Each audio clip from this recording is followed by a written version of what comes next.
दिवसात नाराज कार्यकर्त्यांशी चर्चा करणार अशी माहिती अहिर यांनी दिली।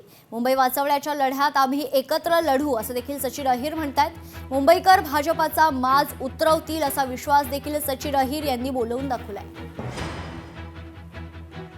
आज एक दोन दिवसामध्ये आपल्याला पाहायला मिळेल की या सर्व बाबतीत विभाग न्याय विभाग प्रमुखांना आणि आमच्यासारख्यांना सूचना देण्यात आलेल्या आहेत पक्षाच्या माध्यमातून की जेणेकरून त्या सर्व उमेदवारांशी चर्चा करण्याचं काम करायचं।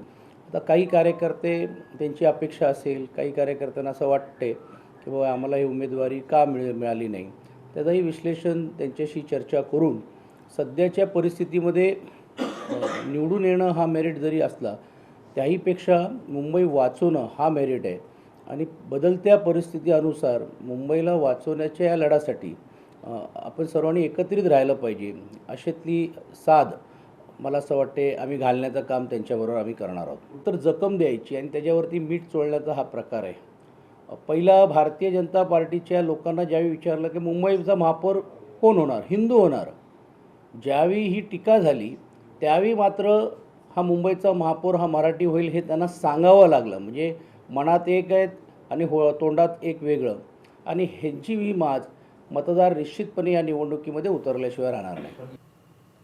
पुण्यातील राष्ट्रवादीने आंदेकर कुटुंबियांच्या उमेदवारीवर प्रतिक्रिया दिली। आंदेकर कुटुंबाबाबत स्थानिक नागरिकांची तक्रार नाहीये। पुण्यातील राष्ट्रवादीकडून उमेदवारीवर आता स्पष्टीकरण पाहायला मिळते। सोनाली आणि लक्ष्मी आंदेकरांच्या उमेदवारीवर राष्ट्रवादीने ही प्रतिक्रिया दिली। अजित पवारच्या राष्ट्रवादीचे प्रवक्ते विकास पासलकर यांनी ही प्रतिक्रिया दिली। स्थानिक नागरिकांचा रेटा आहे, त्यांना उमेदवारी द्या म्हणून पक्षाने संधी दिली आहे। सर्वच राजकीय पक्षामध्ये होत असतं असं देखील ते म्हणाले।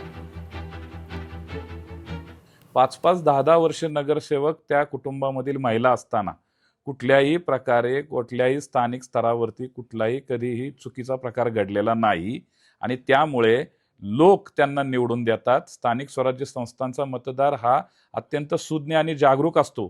त्याच्या छोट्या छोट्या गोष्टीला कोणता उमेदवार उपयोगी पडतो, गटर, पाणी, वॉटर असे प्रश्न आहेत, लोकांचे प्रश्न सोडवणारे हे उमेदवार असतात। आणि विशेषतः मी पुन्हा उल्लेख करेल की महिला उमेदवार आहेत आणि त्यांनी तिथं चांगलं काम केलेलं असतं, त्यामुळे त्यांना संधी आमच्या पक्षाने पुन्हा दिलेली आहे।